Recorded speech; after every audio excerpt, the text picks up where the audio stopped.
Good day, Salibonani. We thank you, Mamiria Makeba, for warming up the room and getting us started on this day 2 of an amazing session, which continues our series in examining African decolonial health. Thank you so much for joining us once again, to those who were with us yesterday and to those who are joining us for the first time today. My name is Tanya Charles. I'm hailing from a small town, Ebola in Zimbabwe, but I'm currently based in a small town in Oxford in the United Kingdom. But I'm feeling the warmth of Africa in the room. It's an honor and a privilege to be your MC for today and to take you through our program as we look at creating a new health system. I just have a few things to share before we kick off. The first being that it would be so nice to see all of your faces lit up, and so we encourage you very much to be in the room with your videos on, although we understand that at this point you might have some data issues. So if you can't have your video on, that's okay, but if you can, show us your beautiful smiling faces. We'd love to see them. We do, however, ask that your microphones are off so that we can hear each other and hear the speakers as they speak.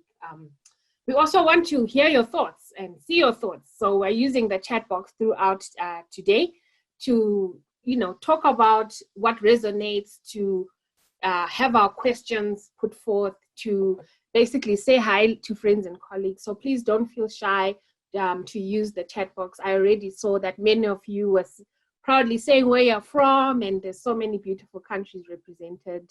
So it's great to see the excitement and to feel your energy already at the beginning of day 2.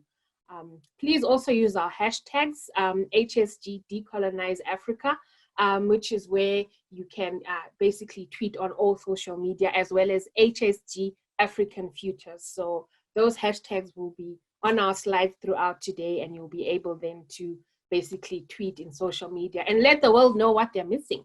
Let's shake the Twitter sphere and the Facebook sphere from where we are. Let them know the African continent is engaged in a very exciting conversation in creating our health futures. Finally, we are not face-to-face, sadly. So the only way we can resonate and show that we are, connected and hearing each other is to use the universal deaf sign for applause. So this is the universal deaf sign. Can I see some hands going up? Yes, exactly. So you do a little shake, which I know we love to do, and shake and move. So if you can do that when you hear something that resonates, just to give the speakers an encouragement, and just for them to see that, what they're saying has a meaning for you, has resonance for you. I'm also going to share that this event is being recorded, except for the breakout room. So we are recording this. You'll see the record button going on the top left of your screen. So we are recording this discussion so that we can keep it as an archive as we build African knowledge and use it to rely on and to build our future engagement, as it were. But I also want to share that we do have a graphic weaver called Sonia Nidohuma. She's based in South Africa. She's a graphic weaver, and she'll be visually capturing our discussion, which will be reviewed throughout and at the end of our 3-day convening. If you look on your screen, you'll see Sonia sketching as we go. And in fact, our co-conveners are going to share the graphic weave that she created yesterday, so that you can, for those that missed out, you can come up to speed with where we are in the conversation. So now that I've laid the rules, we can have more fun and we can start going deep into the conversation. But really at this juncture, it is my great privilege to share and introduce the co-conveners that have made this event possible. My dear friends and colleagues, SHEHNAZ MUNSHI and Lance LOUSKETIER, who both worked so hard over many, many months to collectively build and create this event. So starting with Lance, they're a PhD candidate in health systems and policy research at the School of Public Health and Family Medicine at the University of Cape Town, which is in South Africa. Lance is a health systems and policy research scholar, a queer activist, and their PhD explores health systems responsiveness to queer users in primary healthcare settings. Lance is also a Senior Atlantic Fellow for Health Equity at Tocano, as well as being part of, the HSG Global Network, which has also supported this event today. I'm also very excited to introduce the lovely SHEHNAZ MUNSHI. She is the Research Project Manager of the WITS SHIHAM Research Program on Health Inequality and the Social Determinants of Health Project. She's also a Senior Atlantic Fellow like Lance in Health Equity based at Tocano in South Africa, as well as an activist researcher. She'll tell us more about that, with a particular interest in feminist, decolonial scholarship and praxis.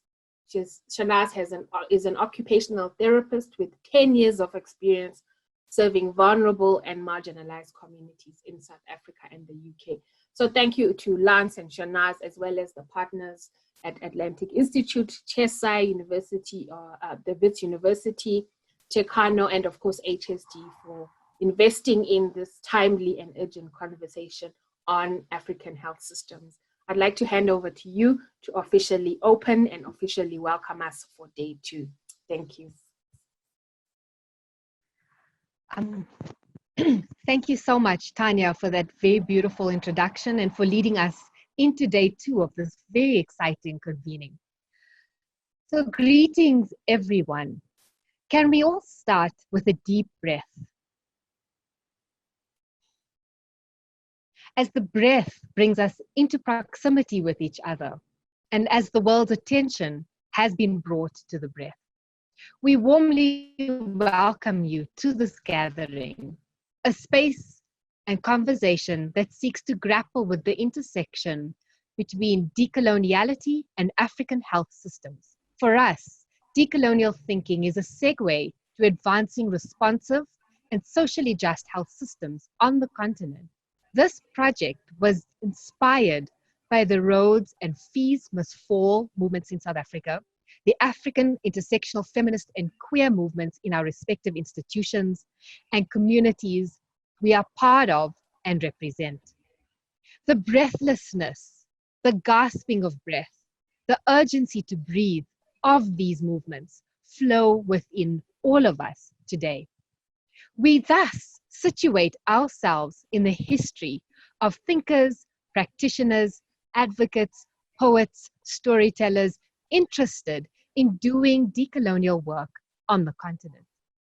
Towards the end of last year, our lungs expanded with fresher air upon hearing about the themes decided upon by the HSG Global, with the intention to curate and generate conversations taking us to the heart of power, politics, social structures, and technologies. We applied to facilitate an organized session at the HSG Global Convening, and when the HSG Africa Regional Network launched a call for convenings that explicitly calls on decolonizing health systems and policy research as a central theme, our lungs found the air that would make us breathe possibility into today. We had envisioned a gathering with an applied, transformative pedagogy that will allow us to have a very reflexive, warm, and open conversation where we can connect to the visceral, where we can draw explicitly on the different sense modalities and knowledges. Our bodies can think and feel and change as we nurture deeper consciousness. We had to adapt to the crisis of coronavirus, and with the support of the Atlantic Institute, Tocano, CHESI, and many other contributions from these communities, we have now created an amazing virtual gathering that allows us to dissipate borders and expand our reach. We may not be able to sing together or dance in the same room, and we cannot share meals together. However, we are still here today. And although we have collaborated with people across the continent to increase participation and inclusivity, we deeply acknowledge where we fall short. And some of these places are represented in being representative of the diverse languages on the continent, which could have facilitated a much deeper conversation and participation from many local contexts. However, this is a starting point and a journey at which we've invited all of you into, and we will continue to learn, reflect, and build as we go along on a journey of collective solidarity on the continent. Finally, I would like to reiterate that this is your space. You are part of this gathering, and this is an invitation to journey and breathe with us in a world where breathing has become both dangerous and brave. Thank you. I now hand over to Lance. Thank you so much, SHEHNAZ. I would like to affirm the warm welcome to everyone in this gathering and meeting virtually. And just reflect on SHEHNAZ's invitation to consciousness with our bodies, our minds, our hearts against the backdrop of biological, chemical, political, technological, economic, and social forces of the world we live in today. My offering today is in terms of the kind of process engagement that will guide our conversation over the next few hours, but also as we extend this conversation into our final day tomorrow. We observe values, beliefs, practices that recognize humanity in this space. Every interaction with each other is seen as an opportunity for knowledge creation and production, useful to read the world in ways that center people's experiences, which can ultimately inform our process and outputs from this generative space. It is seen as an opportunity to acknowledge the knowledge of everyone in the room as a learning principle. We acknowledge that we all bring ourselves in gathering in every space, every conversation, that our ideas, our expertise, our beliefs, our biases, our values, our prejudices, and our vulnerability. It is imperative to create a brave and safer space to share while providing opportunities for critical reflection, and we welcome that. In our quest to create a catalytic community within the HSG Africa network and across other African communities, it is encouraged that we recognize difference in values, in structures, in diversity, and to learn from one another. A catalytic African community can only be created when we are all authentic and empathetic towards one another. This requires us to come with an open mind, an open heart, and open arms, ready to give and ready to receive. We have a series of post-conference outcomes from this convening, and this is only a starting point for our collective gathering. This convening will be the first of many African-centered decolonial conversations, and it forms part of a series of the HSG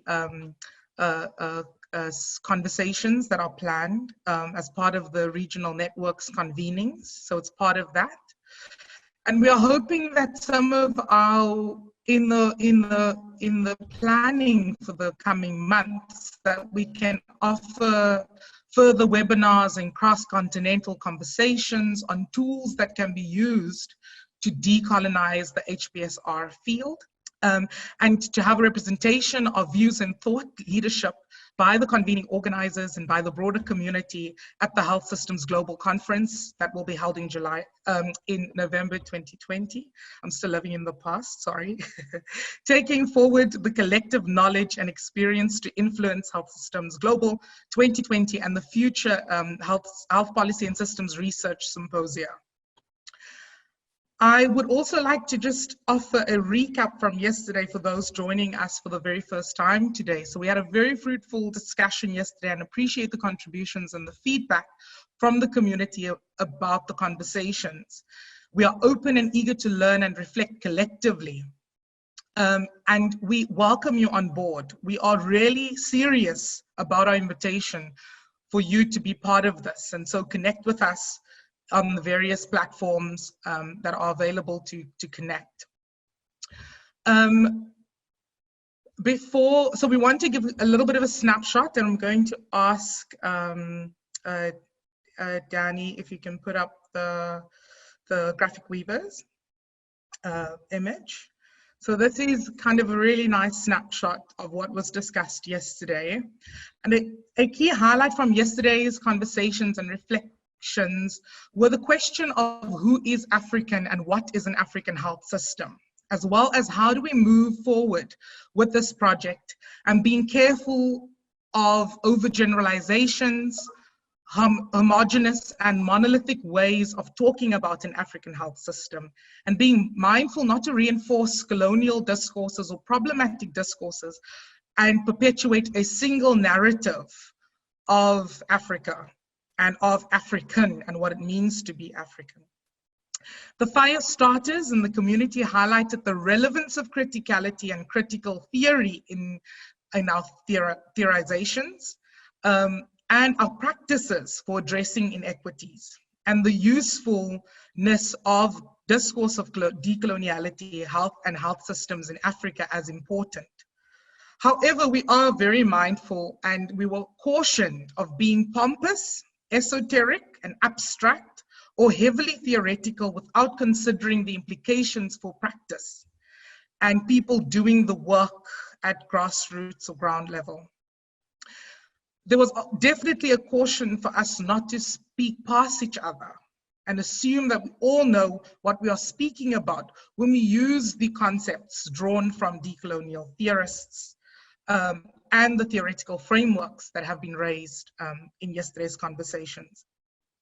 We are mindful of who is represented in panels and how ideas are constituted.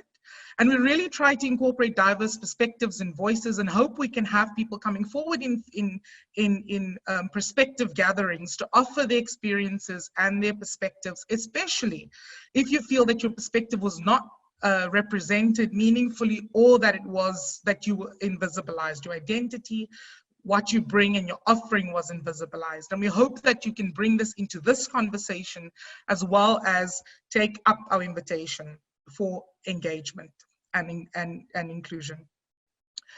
Decoloniality requires disruption of thinking and consciousness, and that was definitely a theme that was highlighted yesterday. And this is a conscientization project. And there was an agreement of a deep political consciousness for the Reimagining project. And this means finding a language, finding the knowledge, finding the practices, and finding different ways of doing and being that exist within us. And that is carried forward through our predecessors. There was also an acknowledgement of the importance of interrogating and the recognition of bias, both implicit and explicit, and develop and encourage explicit mental models about reflexivity, and incorporate diversity, respect, and a recognition of humanity. And finally, we recognize the importance of understanding the past in order to move forward. And so there were ideas about a social democracies in the past and present that can guide us and might move us closer to socially just health systems envisaged by the convening. And with that, with those opening remarks and reflections from yesterday, we wish you a powerful and transformative gathering, and hope that you can really be grounded in the space and feel part of this journey as we move along. Aluta continua.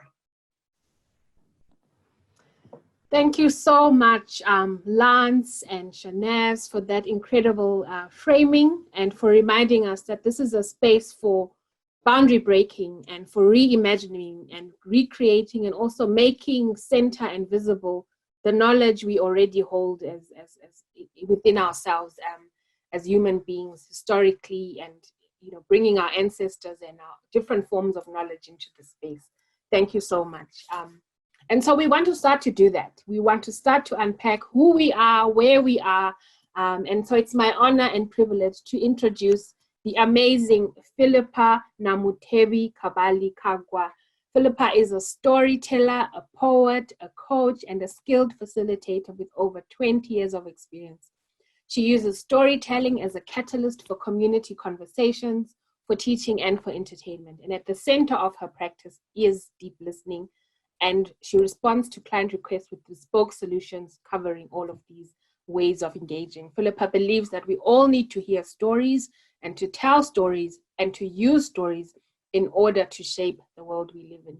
She has created performances to activate space within art galleries, performed in collaboration with other storytellers and poets, and curated solo performances over this illustrious 20-year career. She's also just coming off of a second place award in the Ultimate Storyteller Award ceremony that took place yesterday. So we want to acknowledge and say congratulations. We are so honored to have you. If you were there yesterday, you will look forward to engaging once again with Philippa, who does a phenomenal job of warming the space.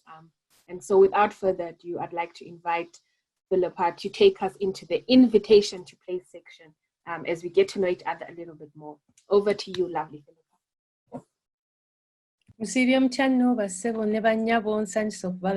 Welcome. I am really happy to see all of you. And as Tanya said, my job is to warm the space. And I come in with a language that is not medical. I come in with a language that is really about the arts and people and how we connect as human beings. And as a storyteller, place is very, very important. When we talk about where we come from, when we're talking about Africa, what is this Africa we're talking about? So yesterday we did a little exercise with the map of Africa where we asked people to name all the countries. And some people managed, I think one person managed 53 countries. But most people struggled. And so what we're inviting you to do is to really understand.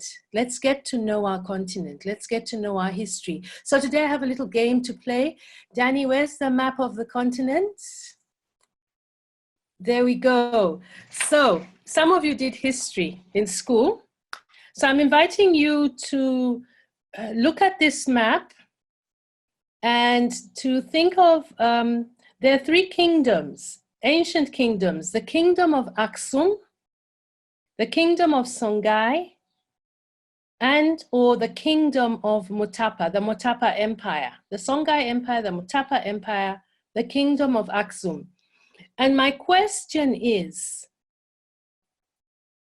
which countries on today's map did each of these kingdoms cover? And what is each kingdom famous for? Does anybody know? You can put your answers in the chat. I'm going to give you a few minutes to do that. The kingdom of Aksum, or the Songhai Empire, or the Mutapa Empire. Maybe you know them. And if you do, please show off. So here are the answers. And the invitation for you is to really go and when we are doing things about decoloniality, there's the Akan of Ghana say, you know, they have this thing called Sankofa, where they say sometimes in order to go forward, we've got to go back to pick the things up that we need. And then the other thing is we need to know where we are in order to move forward on a journey. And then we need to do what? We need to dream into the future so that we can actually know where we're going to. So when you talk about Aksum, yes, it's Ethiopia and Eritrea. And some people say the Covenant of the Ark is buried there. The Songhai Empire was very famous for Timbuktu and generation of knowledge. Mansa Musa, yes, was Mali. The Mutapa Empire was Lesotho, Mozambique, South Africa, Swaziland, Zambia, and Zimbabwe. What it really shows us is, as African people, we traveled. Somebody yesterday, I think it was Faisal, who reminded us that this thing of migrancy and movement and recreating things is something that is a human condition. And so can we, as we begin to unpack and create and dream into the Africa that we want, can we not throw away the things of the past, but can we also get to know who we are? Because when you know who you are, and you know where you come from, you're able to move forward. And we probably come from multiple places. Thanks, Danny. You can remove the mask. So for me, that's just your invitation. Let's really get to know our continent. And can we tell our stories from our perspective? Because we often tell our stories from the Western gaze, because we tend to go to the archives, which are often written archives, which were written by people who are not our people, many of them, though we do have some ancient writings. I was inspired last year when I had a conversation with a Ugandan author called Jennifer Makumbi, who wrote this book called Chintu. And it's a book that starts in Buganda, in Uganda, way before the colonial experience. And she writes right through, I think, 5 generations into the current now. It actually starts now. And she creates incredible pictures of the geography of the country and space. And so I had a conversation with her and I asked her, where did you get that information? Because when I read it, I have a visceral reaction. I can feel it, I can smell it, I'm there. And she said, I went to folklore, because in our folklore, in our traditions, in our cultural practices, in there are hidden gems and stories. There are our archives. She created a picture called Olwera, of a place called Olwera, which is dry, sometimes dry and sometimes marshy place where this king walked. And it's between Masaka and Kampala. And I asked her, how did you draw that? And she said, you know, even today, when people come from Masaka to Kampala, they're told, Kuliko Olwera. And that means, you know, well done for surviving that place, because it was a terrible journey. Even today, they talk about it. And she said, in exploring that and going deeper and talking to elders and understanding, I was able to visualize what the place could have looked like. And from that, I created the story, which now modern people can read and we can relate to in a way we maybe couldn't. So the invitation really here is to explore and to realize that our archives are maybe not the written archives on bookshelves in Oxford and Makerere and University of Cape Town. Those might not be the only archives we need to explore, but there might be a whole load of other things that carry the information that we need. Okay. I would like to move in to continue the conversation around language, because I think that one of the things we were talking about today is we're bringing in people, and Lance hinted at it, people are coming in here with different languages. And for me, it's the language of the sociologist versus the language of the pediatrician versus the language of the physiotherapist versus the language of the artist. And we tend to use the word versus, but I'm inviting us to see language not as something that divides us, but language is really a tool for communication. And so how can we start our conversations with the intention of saying, I am here to be understood and to understand. And in order to be understood, I need to share my thinking. I must not assume that when people hear this concept that I've been thinking about for the last 20 years, they have journeyed with me for those 20 years to come to where I am. I might need to be a bit more explicit and help them understand. And then we need to listen, because it's not a debate. And normally when we listen, we're ready to debate. So as soon as someone says something I don't understand or I don't agree with, I'm like, I'm ready. I'm ready with my comeback, and I don't listen to the rest of their conversation. So yeah, put your fists up and then put them down again and be curious and say, I really wonder why Lance thinks like this. Let me pay attention to see if there's anything I can connect to. Or maybe if I listen more, I will know what question I want to ask them, so that they can help me understand. I think that's the kind of invitation that we are making today, we are shifting, we are not debating, we are in this thing together. And our diversity as a continent is the beauty of our continent. We have more languages spoken on this continent than any other continent in the world. And how do we use that as an asset and not see it as something that divides us? We have people coming here from so many different places with so many different knowledges that if they come together, we would weave a tapestry that would be so beautiful. How do we use that to our advantage rather than use it as a way of digging in heels? We're talking about creating new language. You know, even me, this coloniality language thing, I don't often understand the terms that they use. And so there are no stupid questions in this room. There are no stupid questions in this room. We're all asking important questions. And sometimes the stupidest question is the best question because it challenges people to simplify and be clear about what they want to say.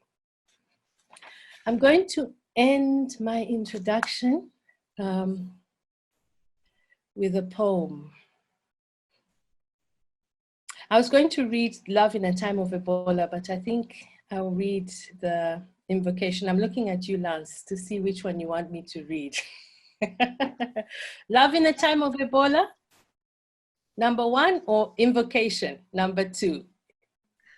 I think Invocation. Yeah, I'm taking SHEHNAZ's lead. Okay.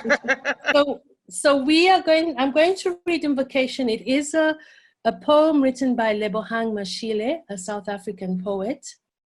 And in this time when we are having these conversations about decoloniality and really stepping strongly into our identity as Africans, owning that we come from people with knowledge and with a history and we know who we are, we will invoke our ancestors. Invocation. We call on memories buried inside skeletons of the first people to walk the skin of the earth, who nursed and nested in the cradle and spread civilizations across the planet like seeds. Tell us of the air that flows through the heart of the land to all life and creation. Tell us of breath, the first song. Tell us of words like constellations of ideas mapping our contribution to humanity. Tell us of infinity, how the universe lives in us. Tell us which stars bear our names so that we no longer fear the night. Tell us of earth, of roots that course through the body of the land like veins through flesh. Tell us of the force that squeezed red sand like dough to form mountains. Tell us how to make communities strong like gemstones formed under extreme pressure. We call on the desert to remember when she was the bottom of the sea. Help us to understand how to be fluid like water, how to be supple without losing our identity. We call on the volcanoes to inject us with flames of imagination. Once we carried tongues burping fire, we melted metals with our minds. Tell us what we have forgotten. We are not afraid of bones. Tell us what we have lost. We are not afraid of remembering. Tell us what has been erased. We are not afraid of time. Tell us who we once were. We are not afraid of ourselves. We are not afraid of ourselves. We are not afraid of ourselves. Welcome and have a wonderful conversation. And remember, this is the beginning of something that will continue. So don't use too much time. Honor other people because there will be more time. We are not afraid of ourselves. Thank you. Siyabonga kakhulu Sis Philippa, beautifully acknowledging who we are in this room, acknowledging our pasts and our presents, and reminding us that we are assets. I think the world we live in sometimes as Africans, we don't hear that enough, we don't celebrate that enough. So it's a beautiful reminder that we are assets and that we are gathered here to weave a beautiful tapestry. So let's move into that now. It is my honor and my privilege now to open session 2's deep dive into creating an African project, rethinking the configuration of knowledge to advance African health and health systems. In this session, we explore the ways in which the field of health practice systems research offers us ways to guide us in engaging with the social, economic, political nature of health systems. This includes highlighting the work of scholars in Africa who have utilized different knowledge and methodological approaches across disciplines with a particular focus on the often undervalued social science contributions, among many other contributions.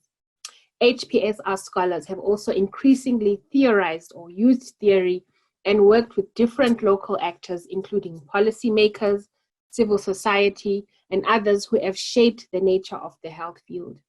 In this session, we unpack how this can go even further. The speakers, or as we call them, the fire starters, will offer reflections on alternative paradigms of knowledge and what the possibilities are for an African decolonial archive of health knowledge. As Philippa said, how we look back to build the future. And to practice and advance a socially just health systems on the African continent. Facilitating this session is the amazing Dr. Koi Muraya. She is a gender and health systems researcher based at the Kemri Wellcome Trust Research Program in Kenya, and a fellow of the Initiative to Develop African Research Leaders, IDEAL. She currently leads the gender and health research within KWTRP and is the principal investigator of a participatory study exploring gender and societal norms that influence male engagement in child health and nutrition within urban informal settlements, with the aim, of course, of co-creating a context-specific, feasible, and scalable male engagement intervention package for improved and more responsive health service delivery. We are honored to have Dr. Koi facilitating and also welcome all our speakers, fire starters, who will help us unpack this session in more detail. Over to you, Dr. Koi. Welcome. Thank you. Thank you very much, Tanya, for the kind introduction, and slightly disconcerting going after Philippa because I think she's such a brilliant mind, speaks so brilliantly. But anyway, I will try to rise to the occasion. I'm personally so delighted to be part of this conversation because personally for me, I'm just reflecting about this. I feel the dialogue and the discourse around decolonizing global health has predominantly emerged or kind of has been led out until quite recently from maybe Northern institutions or by Northern scholars. And so for me, having this conversation and kind of starting this collective process together is just a way of shifting the center of gravity, if you like, of this conversation. And not that it's a bad thing that it emerged from various spaces. In and of itself, it's not a bad thing. However, I think there's a danger of inadvertently excluding certain voices, certainly the voices of perhaps people from the global south or people who have that history of oppression and subjugation and colonization. So I really think it's a great thing that we're having this conversation to kind of try and shift that center and really center the conversation around Africa. So I won't take too much time with kind of my introduction or anything like that. However, two things. So for my speakers, I'm going to be fairly strict on time, not to in any way stifle you or silence you, but just to acknowledge that we need to get through a lot this afternoon. And we really want to hear from each and every person here, everyone's insights, give the audience an opportunity to interact with each other and to interact with the speakers. So I will put my mobile phone timer on. When your 10 minutes lapse, I'll unmute myself so you can hear the buzzing, and hopefully that'll be your hint that it's time to kind of wrap up so we can move on to the next speaker. And then also just something else I've been reflecting on since yesterday, and more so now with the introduction that has happened. So I think SHEHNAZ kind of brought this out, talking about, when she alluded to the diversity of languages. Lance did an excellent job of summarizing everything we discussed yesterday. And really that warning around being careful not to talk about Africa as a homogeneous whole, and recognizing that there's diversity and a lot of heterogeneity within the continent, between countries and also within countries. So I want to invite my speakers, even as they give their insights, if they can reflect a little bit on how do we have this conversation that we're having right now while still doing justice and acknowledging that Africa is not one homogeneous whole. So when we talk about African health systems, how do we infuse in that the fact that actually Africa is not homogeneous and there's a lot of heterogeneity? So with that, so just putting that out there, and I hope the speakers, I know you already have your comments ready and everything, but if you can just weave that through or think about that, that'll be great. But so with that, I'd like to introduce our first fire starter speaker. And Clara, I apologize in advance if I pronounce your name wrong, but our first speaker for today is Clara Afun Adebulu. She's a nurse and a health systems researcher based at the Institute of Tropical Medicine, Antwerp in Belgium. Her main areas of interest are eco-health, urban health, health systems and equity, particularly in fragile and conflict-affected settings, and governance and gender as determinants of health. Clara is also a political science PhD student working on women's representation and de-democratization. Perhaps she will tell us what de-democratization means. Clara, over to you. Thank you very much. And you did a good job with pronouncing my last name, so well done. Thanks for having me, and I wanted to start by saying I really agreed with what Kai said with regards to, most of the conversation around decolonization starting in the North. Thankfully, this is changing, but it is something that I think it's also really important, because it in one way takes over the conversation and then also excludes certain people from being able to contribute to the subject. Of course, in an ideal world, everyone would have equal access to the contributions. Okay, so I have just a few comments to make, and I think for me the conversation on epistemology is really important. It's a really important one, about changing how knowledge is produced, how it's reproduced, how it's used. I think this is something that's really important, obviously, when it comes to health systems research and health systems development. But I think there's a more fundamental issue that we often ignore when we focus on epistemology, and that's the ways of being. So ontology, but to make that quite accessible to everyone, it's just simply the ways of being. We start from the next level, so we focus on how do we know, what do we know, but all of that has a basis in how are we, how do we, I was going to say how do we be, but that's the best way of explaining it. How do we see ourselves, how do we perceive reality? That's basically the basis of how you then go on to generate or reproduce knowledge. Another aspect that is still underspoken about, in my opinion, is also the things we value. So the axiology, this is hopefully going to become more and more important as time goes on. So for me, really, before we get to even talking about epistemology, we need to go back 2 steps backwards to think, what are the ways of seeing reality which define and then shape the knowledge that's produced and reproduced, and what are the things that are valued? There's something also very important that I think we should talk about, which is that when we talk about epistemology, of course we're looking from when we talk about the exclusion of African epistemologies, we're then focusing on European epistemologies. But then on the other hand, there's also the European ways of being and European ways of valuing things, which are not exactly the same as ways of being and of valuing things in Africa. So for instance, the goal of the Eurocentric epistemology, ontology, axiology, all of that is really the promotion of capitalism.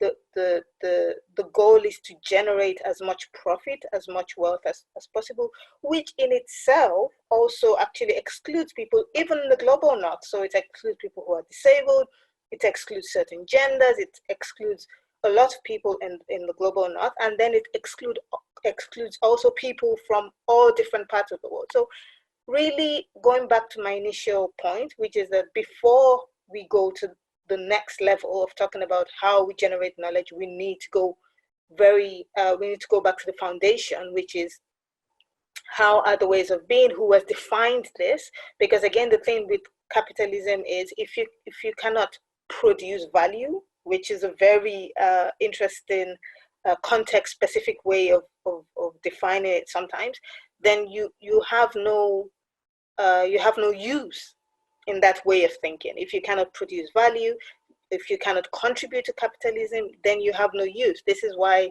as I said, even in the global north, people are excluded because the goal is really to further profit. But a question that I really struggle with myself is when we then go on to, thank you for bringing this up, Kyle. So when we then talk about ontologies and axiologies and African ways of being, etc., the question is, what does this mean? I mean, I'm Nigerian in origin, and I think it's a really complicated issue to deal with, because, for instance, we're not starting with a clean slate. Things have changed. The impact of colonization still exists. It didn't just stop in 1960. Today, by the way, is the Independence Day for Nigeria. So I just wanted to say that. Thank you. But things didn't stop. This effect did not stop on the 1st of October, 1960. It continues to today. And so for me, this is really complicated on two levels. One, no country is a monolith, even within each national boundary. They're not monoliths. Each tribe, each ethnicity, which some might say artificial, whatever the case, now this is what it is. But things are different from each group to each group. And then on top of that, we ourselves who work in health systems research and health systems development, knowingly or unknowingly, subconsciously, unconsciously, we've imbibed a lot of these ways of thinking. We've imbued a lot of these ways of doing things in our practice, and it then shapes what we prioritize as being of value, or what we think is the right way to be. So my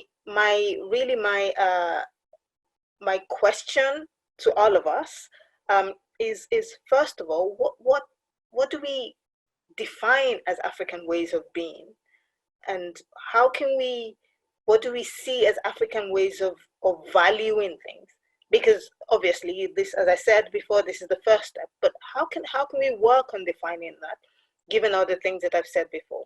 And then secondly, how can we, in creating, or some can say going back to the past and recreating, but in doing that, how do we ensure that we do not again come up with new hierarchies where we create what is in some ways the basis of the current system, where we then set certain ways of being as more important than others, certain things of value, we deem them as more important than others. Like, how do we deal with these tensions?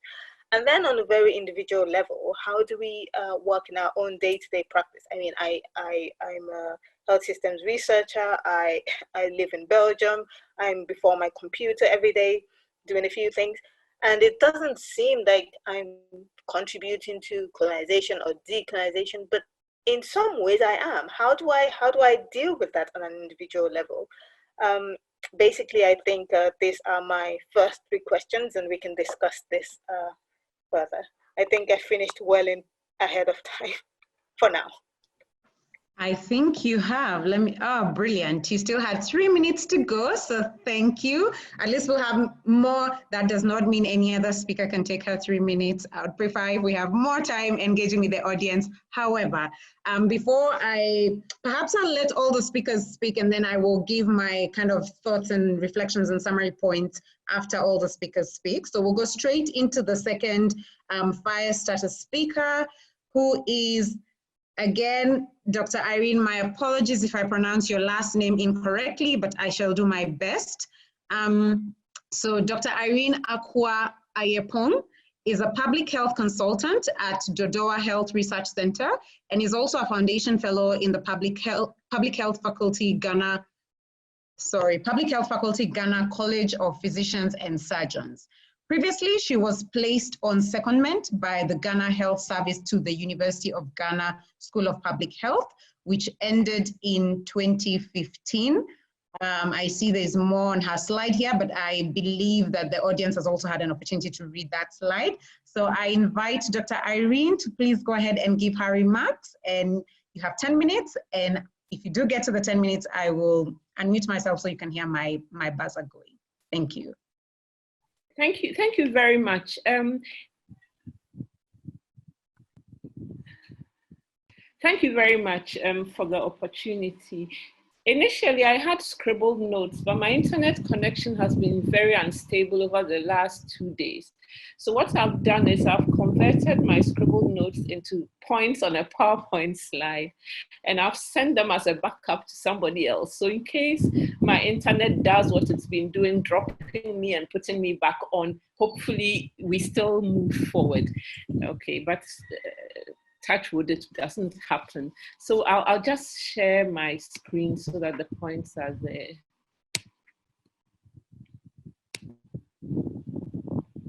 Okay.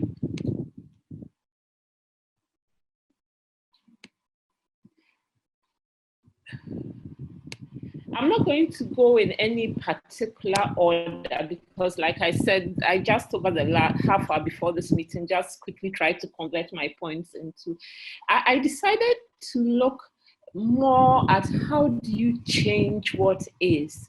And I kind of started off by really just looking at, you know, traditionally, when we talk of colonialism, what does it mean? And basically, traditionally, it was really about the, you know, basically the policy and the practice of acquiring full or partial political control over another territory. You know, it could be putting settlers there, exploiting it economically. Then there's also this term which keeps coming up of neocolonialism, which is really, now you are not visibly acquiring other people's territory, but you are still using economic, political, cultural power and other pressures to still control and influence countries that you formerly physically occupied. And from there, my question was, when we talk about colonialism in HPSR and we want to change it, what are we trying to change? And I think a bit, you still have the visible thing, which, if you like, mirrors a bit what I've labeled traditional colonialism, in that access to incentives, the rules for distribution of resources, financial, human, recognition, etc., are controlled not in an equitable manner, but more by one group, sometimes on behalf of everybody else. But beyond that visible one, and which is expressed in things like the 80-20 gap and the 10-90 gap and whatever the gaps are, and I actually put a slide there just to illustrate, you also have what I would call a more subtle kind of colonialism, which I think is much of what this dialogue is about. Listening to people yesterday through today, reading the background papers, which are more the control of perceptions, of thinking, of ideas, of values, of perspectives, of unquestioned assumptions. And underlying all these are issues of process and power. And the two link to each other inextricably. And also, they are not only rooted in the present, they are rooted in the context of the history, of the economics, and so on, of the systems we are talking about. And in fact, it's good that we're talking about Africa not being uniform. I just took this from some work we did in West Africa, just to illustrate that even within West Africa, we just kind of looked at, papers which we can clearly classify as HPSR.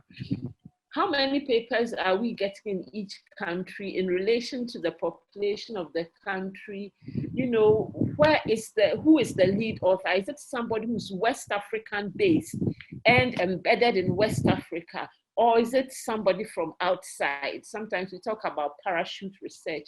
And you can see the amount of variability, even across the 15 countries of West Africa, reinforcing the point about needing to be careful about lumping Africa into one homogeneous mass, which is a bit part of colonialism and colonial thinking.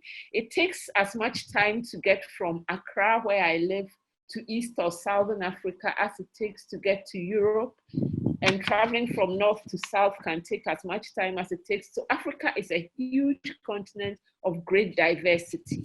So to get back to the point I'm trying to make, which is focusing really on how do we change the status quo? Because I think the point has clearly been made that there is a kind of status quo of undervaluing what is African, not paying attention to it, and kind of looking for, I'm not sure the word to use, inspiration outside rather than within. I think in a way to try to change the status quo, you need to start with this understanding of the processes, sources, and use of power to create and maintain the status quo. And you also need to focus, to me, a bit on the issues I've talked about of ideas and values. And I think it goes we are talking now in a group of HPSR researchers. Almost everybody on this forum has gone through basic education, has gone through their first degree, gone through a second degree, has probably done a terminal degree, such as a PhD. So you are really talking of people who have reached the top of the educational system. But I want to make the point that if you want to decolonize, you need to think across the educational system, because that control, and you also need to think beyond people in the educational system to the whole society. Because right now, for example, we are having this dialogue, like I said, among a group, and there's nothing wrong with being elite. It's okay, but you just need to recognize you are elite. We are a pretty elite group, but there is a large group out there who feed this elite group, and you do need to also address the issues of the way they see the world and the way they create and maintain the world and maintain the status quo. So so we need to look at awareness, at educational systems, at cross-cutting issues. The other thing I've realized is that in our anxiety to develop, we are focusing on the hard sciences, which is good, science, technology, mathematics is excellent. But I think sometimes we are undervaluing the social sciences. I'm now talking of my view of the way we are teaching and bringing up the generations of Africans. It's changing, but it's changing too slowly. Subjects like history and philosophy, reason, logic, critical thinking, I think we need to go back and start finding ways of introducing some of these issues, even at the primary school level. If I can give a personal example, and I think I probably belong to another generation, hopefully it says better for this generation, but sometimes I wonder. I was in primary school soon after Kwame Nkrumah was overthrown in Ghana. The history we were taught at that time was that Kwame Nkrumah was basically an evil dictator. It's only many years later that I myself started revisiting history, reading about Kwame Nkrumah, reading his own words, reading people who met him at first hand, then I began to see another facet of our own history. And I just use this little example to say that even we ourselves are helping with colonial thinking and not paying attention to what is going into the content of our educational systems lower down the ladder before you come to the top here where we are talking of decolonization. And to change things, you really need to think across the society, the perceptions, the assumptions, the values, the ideas, the interests. These all influence the incentives and rules for allocation and distribution of the resources that are used to generate knowledge. Often we think we are so poor that to put resources into generating HPSR knowledge is not a priority.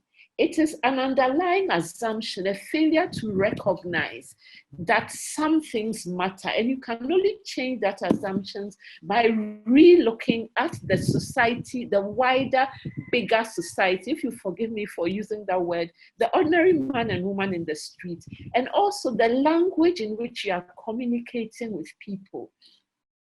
Because there's a language in which when you communicate with people, you lose them. I'll use another example from, I'm a physician, but I really value social sciences. I promote them everywhere I go. But in medical school, I didn't, because we were taught sociology in public health and the lecturer spoke above our heads. You know, he was using big terms and not explaining them, actualization and so, and we were all at sea, and it was, this is too abstract. We don't get its use, we don't get its value. I start working in public health. I start working with communities, with local governments, trying to bring about change, looking for information to bring about change. And my search keeps leading me to the social science literature. And I find there's a wealth there. And as I understand it, I think, oh my goodness, somebody should have spoken to this. The way that sociology, anthropology, culture was being taught to medical students who are going to be very influential in society, and help them to recognize that by the way you are teaching, you are actually devaluing a valuable resource. So I think I want to kind of pause here without being too lengthy.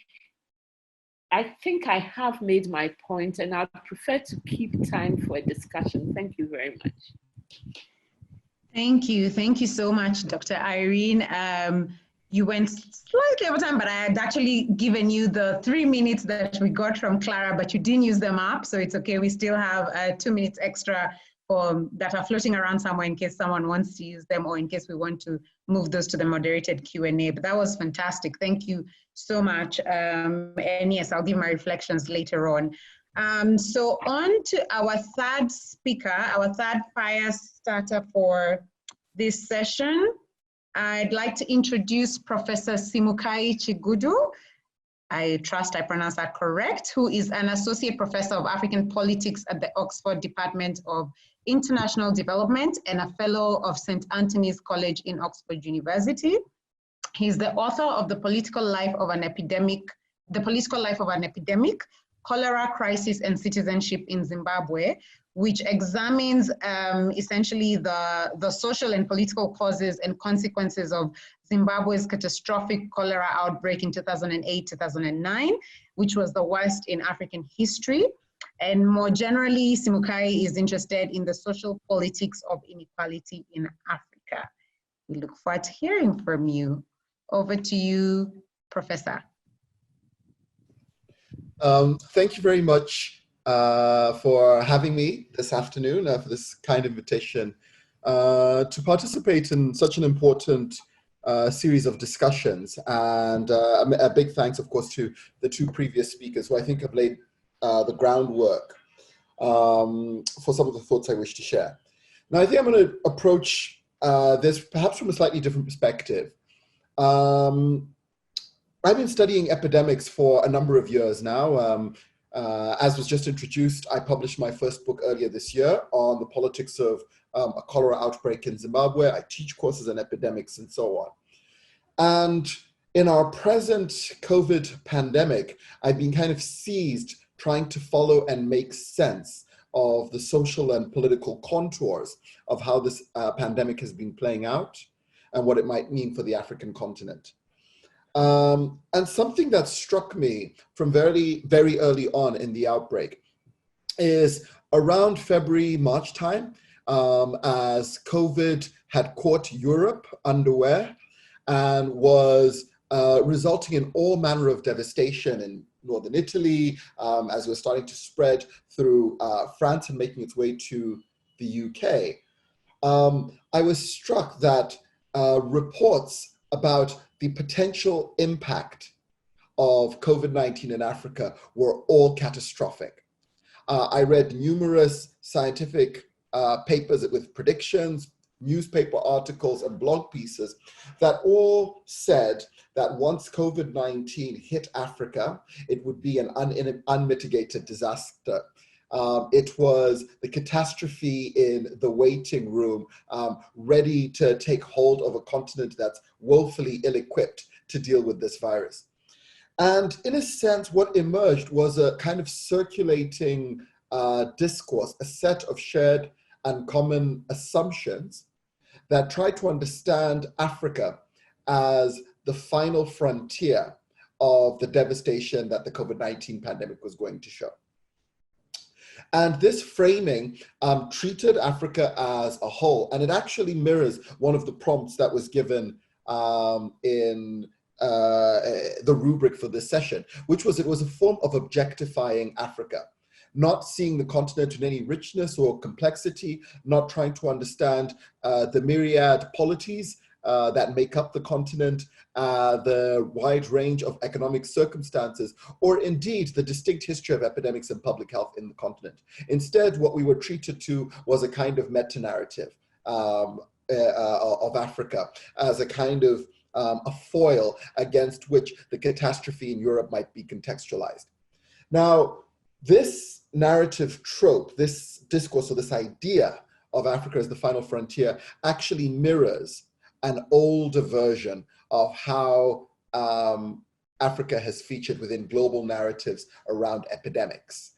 And that is the idea that Africa is the kind of primordial origin of the viruses or the bacteria or the other pathogens that are going to cause worldwide devastation.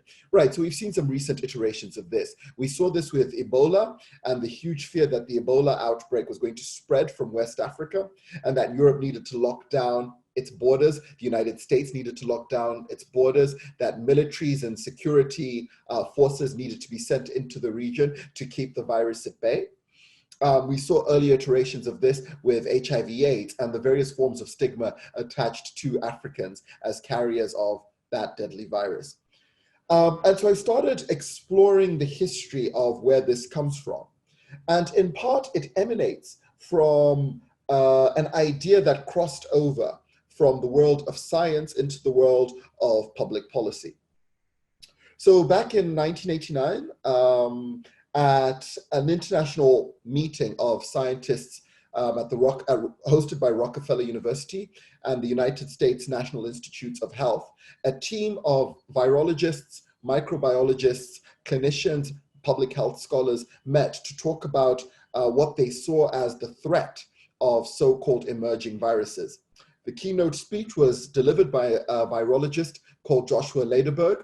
Lederberg said in his keynote address that the single greatest threat to humanity is the virus. Now, what's crucial to understand is that this new understanding of viruses emanated from, developments in microbiology, particularly the genetic mapping of microbes that allowed the kind of identification of different clusters of viruses, many of which were relatively new and not that well known about. So these might include things like HIV at the time, or many of the kind of cluster of so-called hantaviruses or hemorrhagic fever viruses, including Ebola, that were raising a kind of specter of fear around viruses spreading around the globe. So, you have that development happening on one side and the kind of mapping of these phenomena. Partly as a result of an intensification of globalization, there was also a kind of recrudescence, a re-emergence of diseases that had thought to be left behind. Things like cholera, typhoid, and other illnesses that within the heyday of the mid-20th century were no longer such big threats to human health. They seem to be re-emerging. And so you got this kind of cluster of things that were called emerging and re-emerging diseases. And yet, this kind of category of emerging viruses and the kind of specter of catastrophe that they raised actually had very little by way of a coherent empirical basis. There was no specific reason to think or to group these viruses together. In other words, clustering them together and saying that, oh, we now have this threat of emerging and re-emerging infectious agents is a social construct. And it was a social construct that really gripped the American imagination. So over the 1990s, a number of journalists in particular began to publish books warning of new global epidemics of a kind of coming plague. And the notion of the coming plague, which was made popular by the American journalist Laurie Garrett, kind of coincided with another set of writing around the threat that West Africa in particular plays for the rest of the world, that Robert Kaplan had described as the coming anarchy. And what these two tropes have in common is a certain way of narrating or thinking about the world in which Africa as object is a site of primordial threat. And then, of course, with the COVID-19 epidemic, it's the final destination of catastrophe. But these are mirror images of each other. They present to us a form of othering, a form of treating Africa as a kind of foil, a site of alterity relative to Euro-America, something that always has to be controlled or to be managed. And what I'd like to suggest is that the practice, the idea of anticipating catastrophe in Africa does important and very dangerous political work. It gives us a kind of pre-existing blueprint for how we respond, say those of us who, broadly speaking, work within global health or development, a way of conceptualizing the problems that exist on the African continent that are really an artifact of fantasy and fear rather than empirical reality. And yet when we see these images and these ideas constantly in circulation, they create their own version of the truth, their own sense of how we create or co-create reality. And in anticipating catastrophe, we start to gloss over both the complexity of what happens on the ground and the myriad social formations that exist across a vast geographic landscape. We fail to understand the systems of adaptation, resilience. We don't look to Africa sufficiently as a site of innovation and ingenuity in dealing with various forms of crisis. So again, we might ask ourselves, how is it possible, right, that in the midst of a global pandemic in the form of COVID-19, nobody is looking, for instance, for leadership in Africa, when Africans have long-standing political and social experience of dealing with different forms of pandemic, of community mobilization, of contact tracing, of a host of different practices. Okay, yeah, things are hampered on the continent due to structural and systemic weaknesses, but even that's instructive. And so there's a kind of geopolitical hierarchy that exists not only in an economic sense, which we know about, but also in a sense of where we legitimate the production of knowledge or even the production of wisdom about how to deal with pandemics as a form of crisis. The other issue that I wanted to point out in terms of anticipating catastrophe, which has a much more nefarious side, is it allows certain forms of leadership, particularly repressive forms of leadership, to mask or to gloss over their own agency. So for instance, in Zimbabwe, the country that I know best, there has been some very brutal forms of lockdown and civic repression that has coincided with the pandemic. Now, for a host of reasons that, of course, we can unpack, people engaged in opposition politics, engaged in challenging, say, various forms of corruption or authoritarianism, have been arrested, often without charge, have been locked up in quite deplorable conditions. Mass popular protest has been shut down. And the government has claimed at various points that it's because of COVID-19 that such stringent measures are warranted. And so this kind of repression of civic activity kind of latches onto a larger or looming global imaginary of the form that a pandemic threat yields. And so in this sense, political agencies being exercised to nefarious ends, but our global narrative is not accommodating that. In fact, it is allowing this stuff to occur. And so I guess part of the challenge then, if we are to talk about decolonizing our ways of thinking about health systems, we also need to understand the kind of narrative or discursive architecture around which global health has been built, which includes, of course, this anticipatory regime that only seeks to see catastrophe coming within Africa. And my aim here is not necessarily, or not only to say that there are more stories of, say, creativity, agency, ingenuity that exist within Africa. I mean, all of that's true, but that also agency can be harnessed for quite nefarious ends, and that political repression, civic repression can also coexist within that.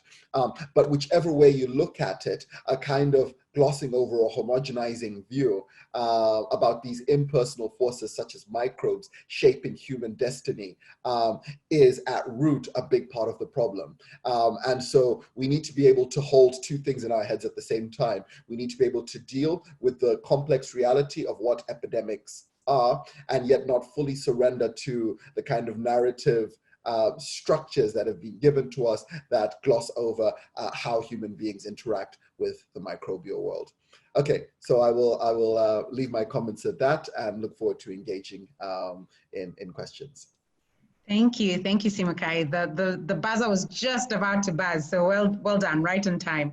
I will now go to our last but not least speaker. I'm just pulling up her bio. So our fourth speaker for this fire starter session is Professor Pascal Allotte, who is the director of the United Nations University International Institute for Global Health. And I'm proud to say that I'm a visiting fellow of that institution. She is a nurse and midwife with a background in anthropology and epidemiology. Her research in global health over the last 3 decades covers health equity, health and human rights, gender and social determinants of health, migration, sexual and reproductive health, tropical diseases, and non-communicable diseases.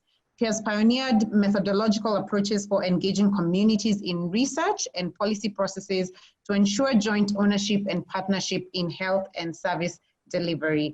And we look forward to hearing from you, Prof. Allotte. Over to you. Thank you. Hi, good morning, good afternoon, good evening. A big thank you to the organizers for putting this together and for the invitation. A huge Ayappong or congratulations on the topic and on many of the robust interventions that I was able to pick up yesterday and that are certainly continuing today. The problem with being the last speaker on such an eminent panel is that the points that I have made have already been made in some form, or that everybody is tired and they can't wait for the break. So just indulge me for a little while so I can make a few points and try not to repeat things that have already been said. So I'd like to frame my interventions as a series of questions. For which I do not necessarily have the answers, but in seeking to respond to these questions, what I would hope for is for some direction towards concrete strategy for moving this conversation from ideas challenging the orthodoxy to a sea change. I really want to go away from this meeting with some tools to make a difference. So before I start, I'd like to make a brief but important point about positionality, which I believe is very relevant to this discussion. I am Ghanaian. I'm a Ga woman, as they say, very proudly so.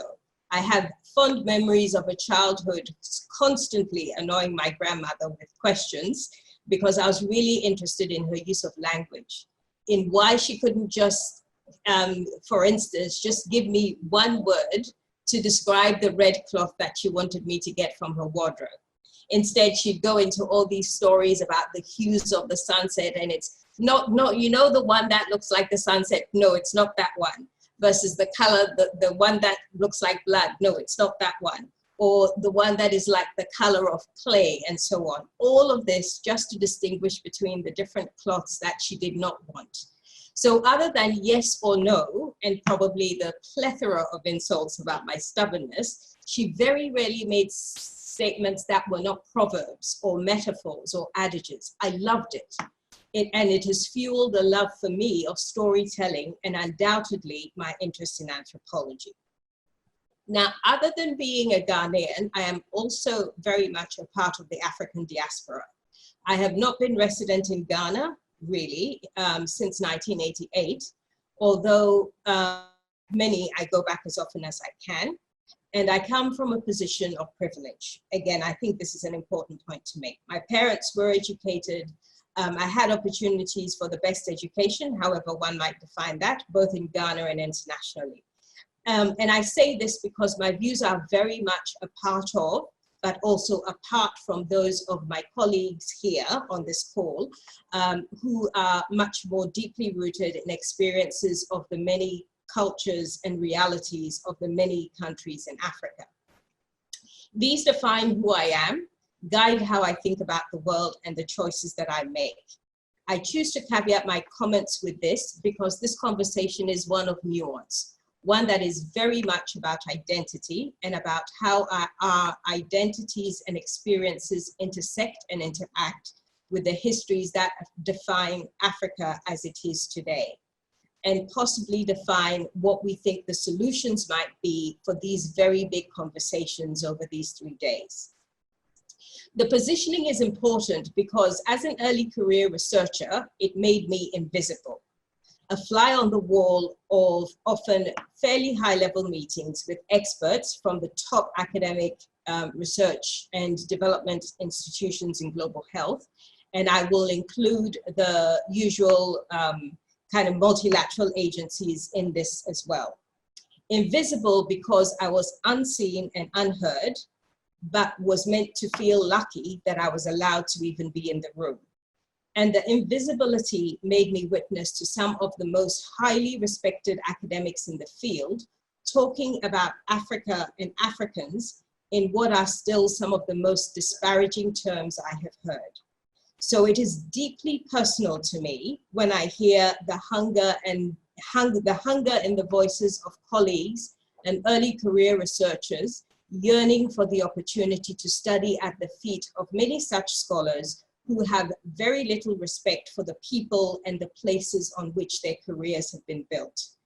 But also, bearing in mind all of that as well is my own internal contradictions of knowing that these were the same opportunities that have supported my career.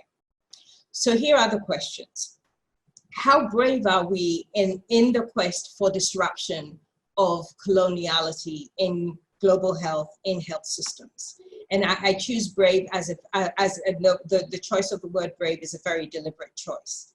I'll expand on that a little bit. So for all the criticisms of coloniality, the ethos is actually rooted in our education and health institutions, perpetuating hierarchies and power. Our institutions have very heavily embraced a system of teaching and learning that was created under a colonial system and have been resistant to change. They have now merged with a patriarchal culture to create an almost impregnable barrier to enabling discourse and engagement with young minds, and even in some cases with new technologies. The reality is that the system as it currently exists works very well for many, and so there is no real interest in making a change.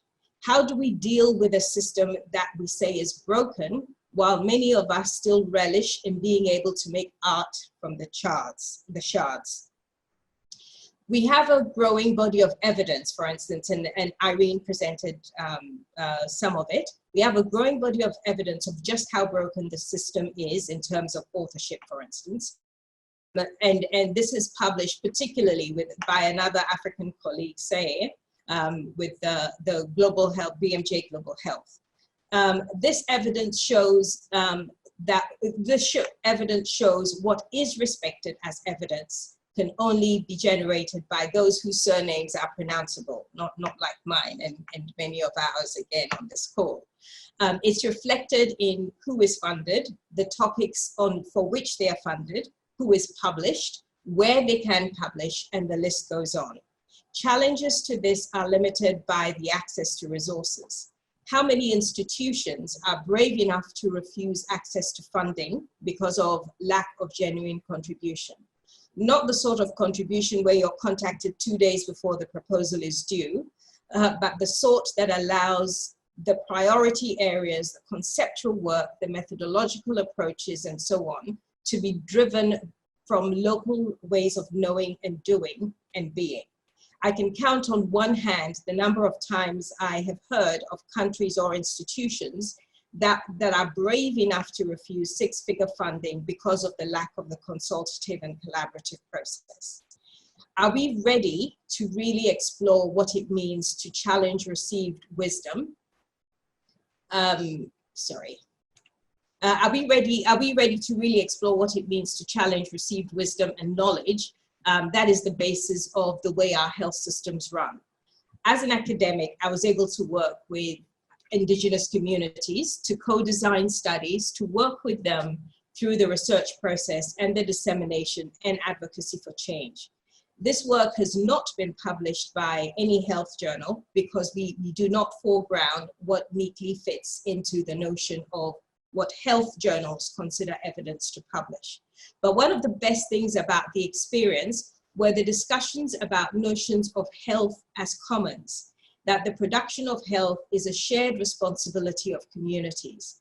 So engaging in discussions about universal health coverage, for instance, required a different language, a language that was beautiful, that engaged with biodiversity and protection of the forests and the environment. And it reminded me of the conversations with my grandmother, that red is not just red, that our ways of knowing are intertwined with where we are, who we are, what we are, and understandable in ways that probably facilitate how we can actually work on some of these complex health topics within health. And that maybe the principles in health policy, for instance, that say that we have to keep our messages simple because people are too stupid to understand them otherwise, do not have to be. That we can, given the space, advance disciplines that allow us to deal with some of our world's wicked problems in health that may not necessarily follow all of the rules and guidelines in what are known as the core competencies in health, in medicine, in health sciences, and so on. So how disruptive are we prepared to be? I know we're obviously not talking about throwing the baby out with the bathwater, or are we? Other dialogues that I've been involved with recently are thinking about the nature of overseas development assistance, recognizing that the aid architecture is not fit for purpose, that the power dynamic of the donor-recipient relationship is no longer acceptable. All of these discussions are still very much rooted in coloniality, colonialism, and neocolonialism. But what does it mean to still need to extend your hand for help and at the same time dictate the terms on which you receive it? These are questions for which I don't know the answer, but I'm so pleased that we're having this discussion. And I'm really honored to have been invited to this dialogue because I would really like to be able to advance these conversations in the spaces that I am able to influence in order to make a difference. Thank you. Thank you, Pascal. Thank you. Right on time. I love that question. How disruptive are we prepared to be? And we can come back to that and engage with that question a little bit later on. So now for the next half hour or so, we are going to, for all the four speakers, we have some questions that I've been seeing the chat has been very active. Unfortunately, I haven't really been following the conversation because I was trying to listen in to all the brilliant things that were being said by the speakers. But I believe Tanya has sent me some questions that have come through from the audience, and I might also just add a couple of points myself that I might require clarification from the speakers that have just talked just now. So just give me a second to scroll through the questions. So we had a question from Philippa, the brilliant Philippa. And the question was, what do we see as African ways of being? How can we, in creating and recreating, ensure that, oh, hang on, I think this was what was said by Clara. If Tanya, can you correct me if I'm wrong? Is this what was said by Clara? Is she seeking clarification from Clara? I was just quoting Clara.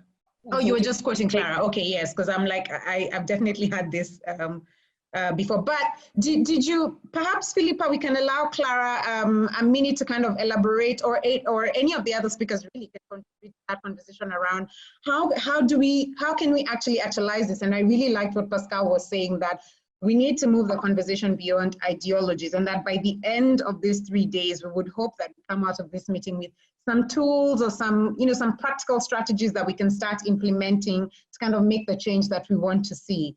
So, Philippa, did you have any thoughts around that, or do you want Clara to kind of maybe elaborate some more on that and kind of tell us if she herself has any thoughts or practical ideas or strategies around how we can take that conversation forward? Well, I just thought it was a really powerful question that we could explore. Yeah, so it would be lovely to hear her thoughts.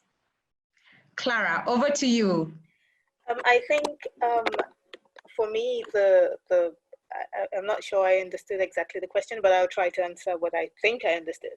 So the first thing is, I think you were asking what are the African ways of being and of doing. And I take that, I go back to what I said initially, which was that this is a bit complicated because we're not starting with a blank slate. We cannot undo what happened with regards to colonialism. So I think it's really difficult to define our ways of being, but what we can do is to say, at least among in quotes, the people that are working on decolonization, to realize that first, the goal of colonization and coloniality and neo-colonialism is to promote capitalism, is to make gain and profit for a small proportion of the world. We can turn that on its head and think in a different way, and be like, we're not going to enter into that framing, we're not going to enter into those ways of saying things, and that could be one of the African ways of being. My second thing that I wanted to highlight was the fact that I don't think there is one way of being African.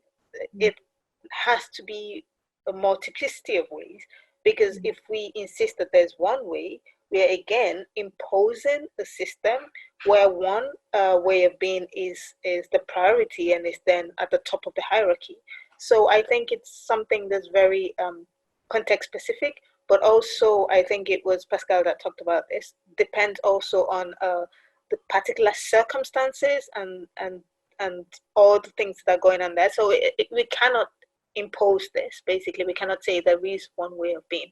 What we can do, going back to what I said before, is to turn things on its head and say we're not going to make the goal of our ways of doing things capitalism, of generating profit for a small group of people. This is not what we want. This is not equity. This is not just.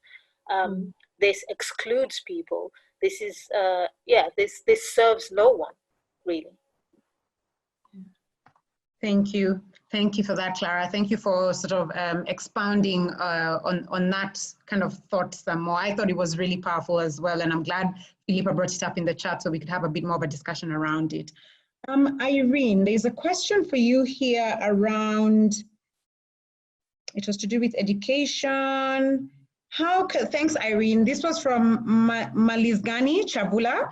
And they say, thanks, Irene. How can we decolonize the education curriculum? Yeah, thank you. I think in a way you're throwing back to me a question I was trying to throw back to everybody else. I think you really need a lot of, I think first and foremost is awareness raising of the fact that actually our educational curriculum, especially at the lower, even at some of the higher levels of the system, is sometimes you can go through a kind of education that leaves you more enslaved rather than liberated. And we are sometimes doing that. And we are also not paying attention to, maybe I can answer with an illustration. Years ago, when I worked in the Dangwe West district as the district medical officer, I did a bit of field work in the fishing community. We stayed there for about 2 weeks because we really wanted to understand the people.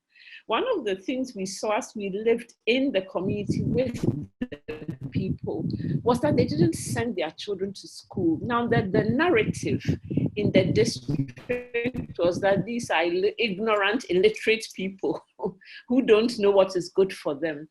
But as we interacted with them, what came out, and they were so right, but then how does that message come through? Is that when our children go through the educational system that is available for them in these national pursuits of fishing, and they end up no good for white-collar office jobs or even for blue-collar technician jobs. And at the same time, they think they are now a little superior to the community.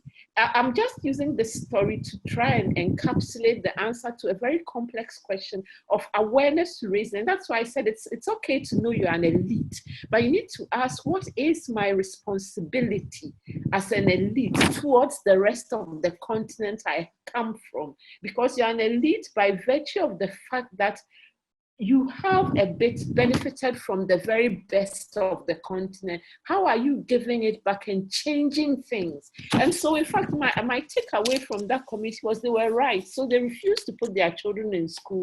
They preferred to send them to learn the traditional pursuit of fishing and smoking the fish and selling it. And they said, look, our children are more independent that way. So I don't want to go on and on, but I left that village and it has never left me with a strong sense of what kind of educational system do you have that in a poor rural community where in theory you are trying to use the system to bring people out of poverty. The people's perception is that this system keeps us in poverty and it enslaves the thinking of our children. But this is a whole discussion that cannot be answered in a few minutes. Thank you, Irene. But I also really like that takeaway around how you can have education that enslaves you. But then also, I really like what you're saying about, perhaps because I resonate with this as, you know, someone who was born and raised in a middle-class Kenyan family. I've got a really good education. I'm sort of educated, you know, postgraduate and all of that, about it is okay to acknowledge that you are an elite, but then also what is your responsibility towards your community as, you know, as a person who's, you know, considered elite. So that really resonates with me and I really value that. So thank you for those contributions. Simukai, I think this question would be for you. Tanya keeps just sending me more and more questions. So I keep losing where I was in my WhatsApp conversation of the many questions that she's sending. I think I have found it. So the anticipated catastrophes in Africa just makes our leaders, and I should say this is from Arnold Hamapa. So they say the anticipated catastrophes in Africa just make our leaders to always think that we can't do anything for ourselves, but I guess are always seeking Western theories. Would you like to comment on that or give any insights around that, Simukai? Yeah, I mean, I think it's sort of a comment or question that answers itself.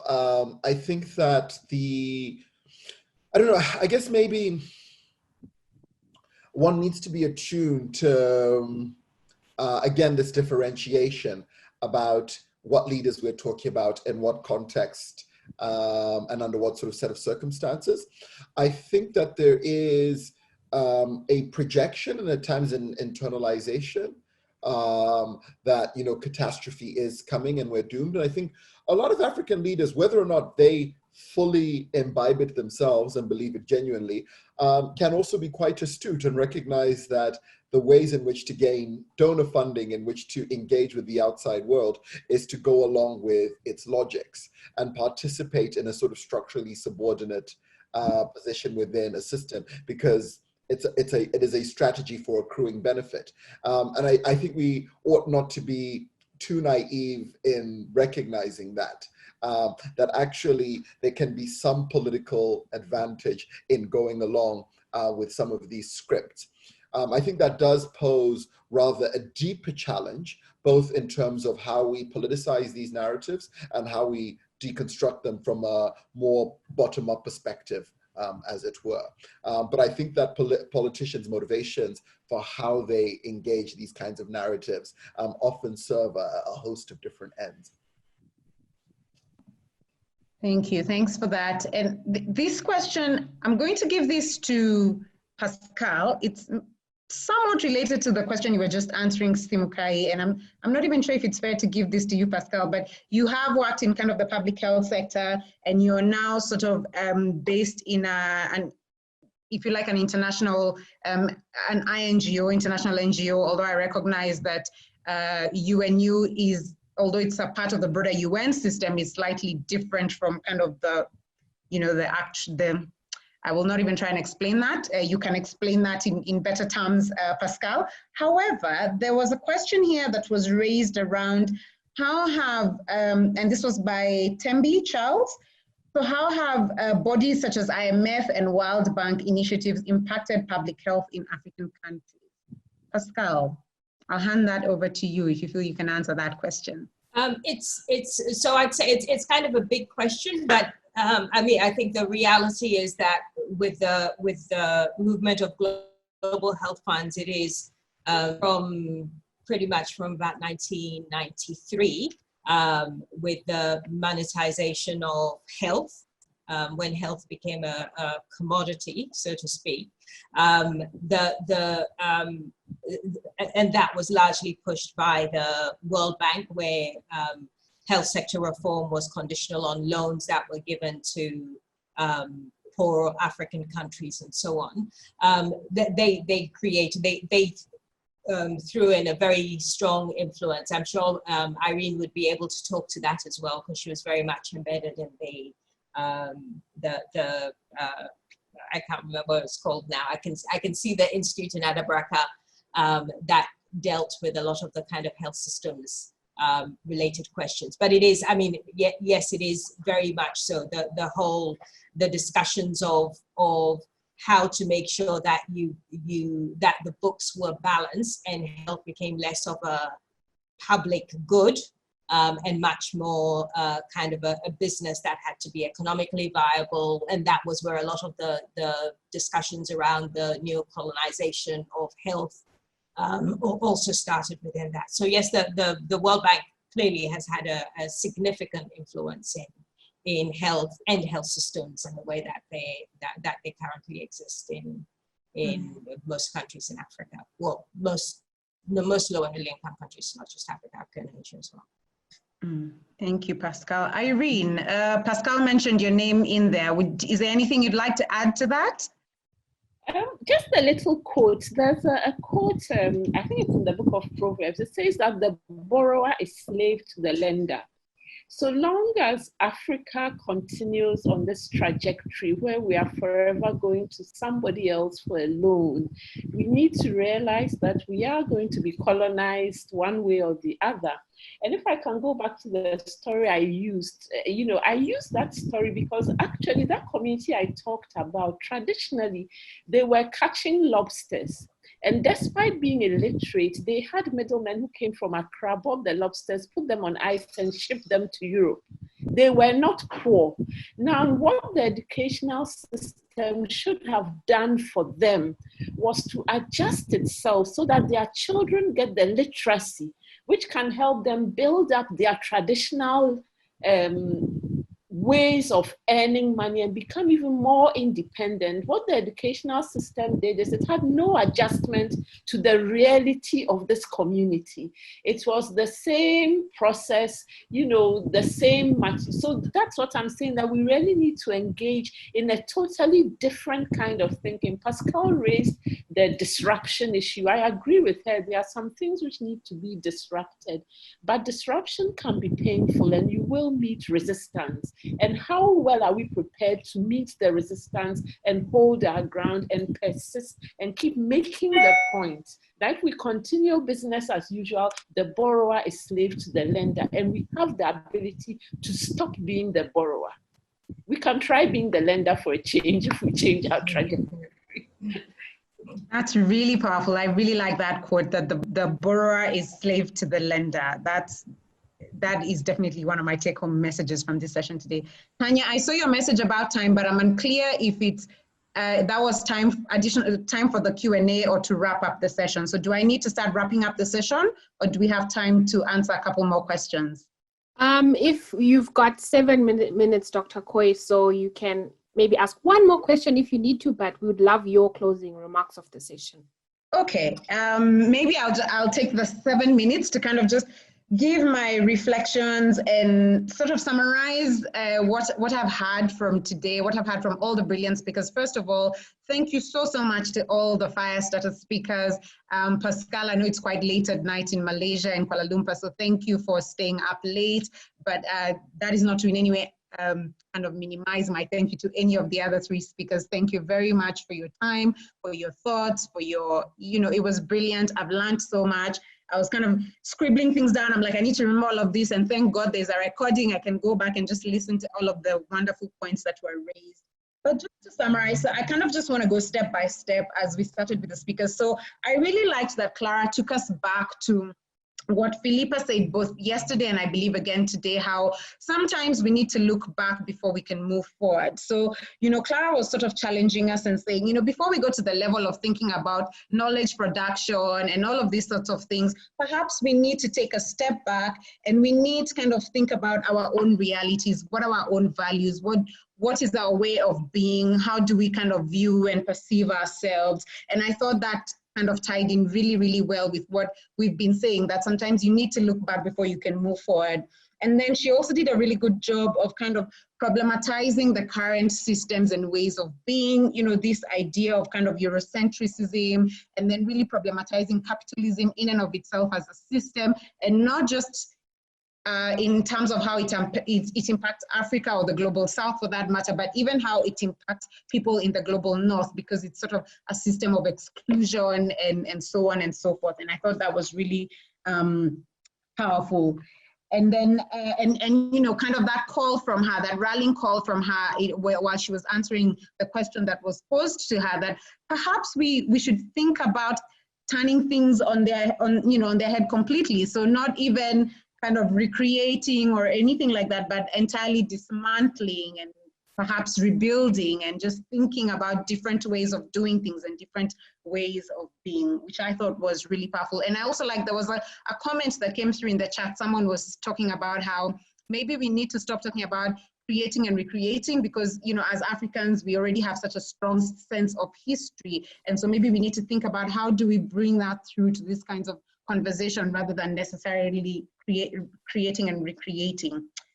And then, first of all, Irene, thank you so much. I'm a social scientist, so it was just music to my ears hearing you, especially a physician, kind of give such value to the social sciences. I completely agree with what you say. I think we do ourselves a great disservice when we undervalue certain types of knowledge, certain forms of knowledge, certain disciplines that can really add a lot, not just to this conversation, but to global health, you know, more broadly. So thank you so much for bringing that. I was kind of cheering inwardly because my video was on, but I was very happy about that point. But then you also raised issues around how do we change the status quo, and, you know, and kind of bringing out this idea that there's visible and invisible colonialism, and we need to really start paying attention to the invisible types of colonialism, particularly in global health and in health policy and systems research. So kind of really thinking about and understanding processes of power and how that impacts on all of these other things. And again, remembering that that is rooted in kind of our history and other broader structural factors. And again, really reminding us about the need to recognize the diversity of Africa and realize that this idea of Africa as a homogeneous whole actually has its roots in colonialism. And so we really need to be deliberate about kind of thinking about the diversity of Africa and taking that, taking that on board as we do our work, as we kind of have these kinds of discussions and these kinds of conversations. So I really liked your 2 points around understanding processes, sources, and users of power to create, maintain, and change status quo, because then that's how we can start having this cross-cutting agenda for change. And I think that was really a challenge to all of us on this call, and particularly your thoughts around the education system. And let us be careful that we are not, our education is not enslaving us, and really considering about what role are we playing as kind of scholars or, elite people or educated people, what role are we also playing in terms of perpetuating colonialism or coloniality? So I kind of really like that challenge, and I take that on board, and kind of just being more reflective about that. And then we had Simokai, who did a brilliant job of kind of problematizing, but at the same time kind of bringing in the politics around this anticipation or prediction of a catastrophe and doom in Africa and as far as pandemics go. And I really like that you tied it to something that's very current. The COVID-19 is very current right now. It's the reason we're having this gathering virtually. So that idea of it's, for me, it was kind of mind-blowing just to think about, it's not just about that anticipation of, oh, there'll be catastrophe in Africa and that prediction of catastrophe when, for example, a pandemic hits Africa, but that in itself is a political tool, or can be used as a political tool, if I understood you correctly, and that it serves a purpose in the sense of it kind of predicts or influences the way even we as global health practitioners engage with the continent, the interventions and responses that we might suggest for the continent. And in turn, it also undermines certain things around the African continent, for example, our resilience, our innovation, our ingenuity. But then I also really liked your warning there that sometimes things like political agency in this kind of time and space can be used by repressive regimes to cause harm. And you gave a very good example of Zimbabwe. And I think it's really important to kind of bring out both those sides in this kind of conversation. So I really valued that. And thank you very much. And I will actually buy your book. I've known about it. I've not bought it yet, but I commit to buying it. And if you see me again in the near future, please hold me accountable to that. And then last but not least, we had Pascal. First of all, Pascal, I want to say I really appreciated how you started off by stating your own positionality and really being reflexive. As a social scientist and as a qualitative researcher, that is something that I really take that to heart, because even in my own work, that is something that I'm constantly having to think about. And even earlier today, we had a pre-meeting before this meeting, and I was telling some of the co-conveners and co-facilitators how, as people who are interested in issues around decolonizing and decoloniality and fighting social injustice, we must always also be careful that we are not perpetuating any iniquities or hierarchies of oppression which we are trying to dismantle. So for me, you just sort of starting with your own positionality and being really reflexive about where you stand was really so powerful, and just a great reminder to us as people who are interested in these kinds of conversations to always keep that in mind. And then I loved your two, well, I don't know if there were 1 or 2 questions combined, but for me, this was the takeaway message about how brave are we in the quest for decoloniality and kind of decolonizing. And I really took to heart what you said about, would an organization, for example, reject funding because there isn't kind of enough genuine contribution from, say, the local scholars of that area? And that's a difficult question. Even myself as a researcher who's kind of always trying to find funding for my work, I'm not sure if if my salary depends on me getting that research grant, which again is a problem we need to discuss about soft funding and all of that. Would I be able to say no to funding grant if I've not dictated the agenda and, if there wasn't genuine kind of engagement with me? So that, I was just like, okay, I might be guilty of some things here, but then, I also need to pay bills. So we need to talk about how do we turn all of these things on their head, as was earlier suggested. And just to end with, that thing you said about how disruptive are we prepared to be? And that is, you know, the question I'll leave with everyone on this call today. How disruptive are we prepared to be? How strong is our commitment to this agenda of decoloniality that, you know, we feel we can get out of our comfort zones to be able to kind of move this process forward? And as Pascal said, not necessarily throwing the baby out with the water, or maybe we need to, but then how disruptive are we prepared to be? So I might leave it at that, Tanya, and hand over back to you, I believe. Yes, yes. Thank you so much, Dr. Koy. I think you've really tied the threads so beautifully there and reminded us of some of the cogent points that each of our amazing fire starters raised. And once again, to echo thanks not only to you, Dr. Koy, but each of the keynote speakers we've had in this session. But we are going to continue to unpack and address the many other questions and issues that were raised. We're coming to the end, unfortunately, but I think it's also a beautiful point in this program to then see what have we actually been saying. And I invite Sonia now to take us back to the graphic weave and see how the conversation has moved a little bit further. So Sonia, please share your screen and let us know what you've journeyed for us so far. Wonderful, thank you so much. You've captured so beautifully, and this is a gift that we will be giving to ourselves and to the participants at the end of these 3 days. So a memento for us to keep and to hold as we keep this discussion going. There isn't much time because we're all over time. So I'm going to keep my closing remarks really short, and just to deeply thank and show appreciation and gratitude to all of you for joining the conversation, for the panelists, for the fire starters, for their really meaningful input and reflections, and also everyone who have contributed in the conversations. The chat room was so lit and on fire. Like, there was a lot of really important conversations, and also conversations that between myself and SHEHNAZ and KENTSE, we have really grappled with. I remember us when we started dreaming about a conversation like this, just some of Pascal's reflections and questions about how brave we are.